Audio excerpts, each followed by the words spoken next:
Hello everyone, welcome back to the channel. Today we're diving into one of the most debated moments in the Bible, the fall of man. You've probably heard the story 100 times.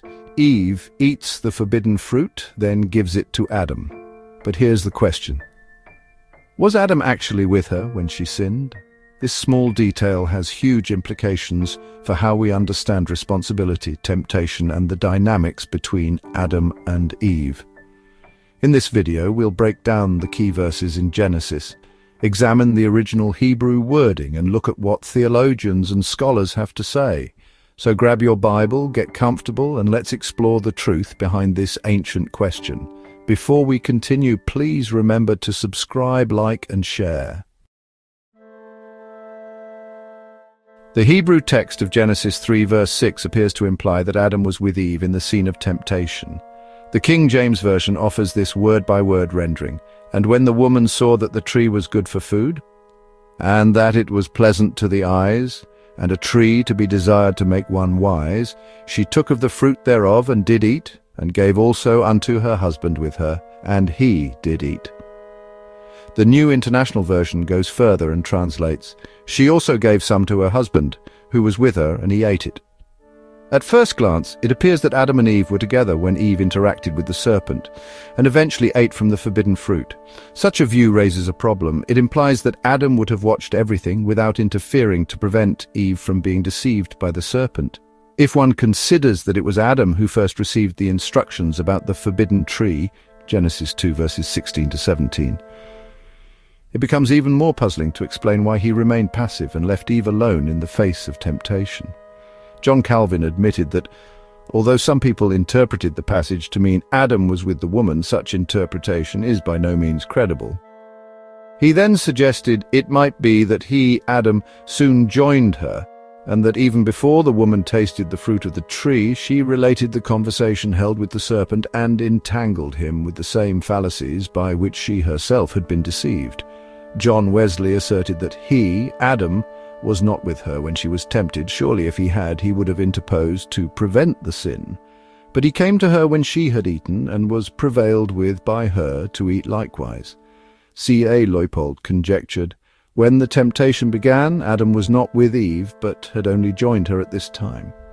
More recently, Bible commentaries insisted that with her does not imply he had been with her all the time, standing mute at the scene of temptation. Instead, she gave him of the fruit upon rejoining him that he might eat it with her, and thus share its presumed benefits. Recent commentators are more inclined to the view that Adam and Eve were together in the temptation scene. Some scholars point out Adam's strange silence, glaring omission and passivity as Eve interacts with the serpent and eventually succumbs to the temptation. R. Kent Hughes exclaims, "Here is a shocker. Adam was apparently privy to the conversation between Eve and the snake." John Walton rhetorically inquires, where was Adam through all of this? And he insists the text tells us, but for some reason we have been reluctant to accept what the text says. Adam was there with Eve. More recently, Julie Faith Parker lambasted the Jewish Publication Society translation for failing to convey that Adam was present in the scene of temptation, which according to Parker reflects a trend to blame only Eve for succumbing to temptation in the garden, even though Adam is present in Genesis 3 verses 1 to 6 and shares responsibility for disobedience. However, as David E. Stein shows in a rejoinder, the matter is much more complicated than Parker may have presumed. Admittedly, either view is fraught with difficulties. If Adam was nearby, his silence is inexplicable. If he was not near, his apparent immediate unquestioning acquiescence to his wife's suggestion is equally inexplicable. Nonetheless, in spite of such evident difficulties, we undertake an examination of the text in an attempt to determine which of the views mentioned above is more plausible from a narrative point of view. In this effort, two lines of investigation will be pursued. First, attention is given to the syntax and meaning of the prepositional phrase with her, or immah. Second, this investigation deals with the plural pronouns in Genesis 3 verses 1 to 5 and the quotation formulas in order to ascertain whether or not the serpent was addressing more than one individual. As already noted, the Hebrew text literally reads, "She also gave to her husband with her, and he ate." Some scholars, although assuming that Adam was not present, suggest that the phrase "with her" indicates the association between Eve and Adam in the act of eating the fruit. They also mention a few instances of similar expressions to support this interpretation. Nonetheless, examination of such occurrences in context fails to provide a syntactic parallel equivalent to Genesis 3 verse 6 to be useful. A more fruitful option is to search for a clue within the immediate context of Genesis 3. At closer inspection, it turns out that an equivalent phrase appears in Genesis 3 verse 12. Confronted by God, Adam retorted, "The woman whom you gave to be with me, or immah, she gave me of the tree, and I ate." Genesis 3 verse 12. Adam does not say, "the woman you gave me," which would appear more natural. He said instead, "the woman whom you gave to be with me." This expression most probably alludes to the intimacy between man and woman as inferred from Genesis 2 verses 22-24, the phrase "one flesh," which indicates that the man had received the woman to be with him as a helper and companion. Now, it must be noted that the phrase "with me" or immah in Genesis 3 verse 12 parallels "with her" or immah in Genesis 3 verse 6. By the same token, "with her" most likely alludes to Eve's relationship with Adam, the man to be with her in partnership and mutuality. Therefore, it seems reasonable to suggest that "with her" or immah in Genesis 3 verse 6 hints at the intimacy between Adam and Eve in the garden, Genesis 2 verses 22-25. This is a tentative paraphrase. She also gave to the man who was in close relationship with her, and he ate it. In other words, the phrase "with her" does not convey that Adam was with Eve during the encounter with the serpent. Instead, the phrase qualifies the man as one in communion with the woman. Consequently, the prepositional phrase "with her" in Genesis 3 verse 6 functions syntactically as an adjectival subordinate clause to qualify the term man, not to indicate that Adam was at her side in the temptation scene. Moreover, as one author perceptively noted, in the narrative, Adam is held accountable not for failing to stop Eve, but for eating the fruit. Verse 17.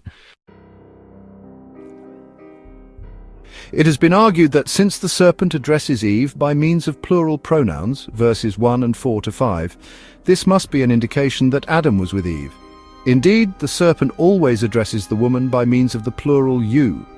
It must be pointed out, however, that the plural does not necessarily indicate that Adam was present in the scene of temptation.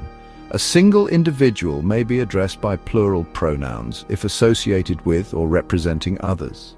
A case in point is found in the Jacob narrative, which reports a dialogue between Judah and Jacob concerning taking Benjamin to Egypt. It is worthy of notice that Jacob answers to Judah with a plural you, and Israel said, "Why did you plural deal so wrongfully with me as to tell the man whether you plural had still another brother?" Genesis 43:6. The serpent may have used plural pronouns to intentionally implicate Adam in the fray, even if he was absent. The serpent hints that the couple was the target. Thus, it seems that plural pronouns do not necessarily imply more than one addressee. It then becomes apparent that the plural pronouns used by the serpent are not mandatory for the presence of Adam in the scene of temptation. Finally, it should be noted that twice in the story the narrator introduces the speech of the serpent with quotation formulas that portrays Eve as the sole audience. "And he, the serpent, said to the woman," Genesis 3 verse 1, and "then the serpent said to the woman," Genesis 3 verse 4. Nonetheless, the serpent's speech implies that Eve was not alone. So a tension arises between the unequivocal statements of the narrator and the words of the serpent. An attempt to resolve this tension is to hypothesize that the serpent used plural pronouns in order to intentionally implicate Adam in the fray, even if in absentia as he was. By this, the serpent hints that the couple, not Eve alone, was the target. The foregoing analysis indicates that Adam was not present with Eve in the scene of temptation. As argued, the phrase "with her" appears to convey the intimacy experienced by the first couple in the garden rather than the spatial location of Adam in the scene. This coheres with the grammatical data and the plot of the Genesis narrative. Finally, Adam and Eve were supposed to stay together in the garden in order to mutually strengthen each other and resist temptation. The disruption of that togetherness paved the way for the entrance of sin into the world. Let husbands and wives be together spatially whenever possible, but always emotionally, affectively, and spiritually. Thank you for watching. If you found this video informative, please subscribe, like and share.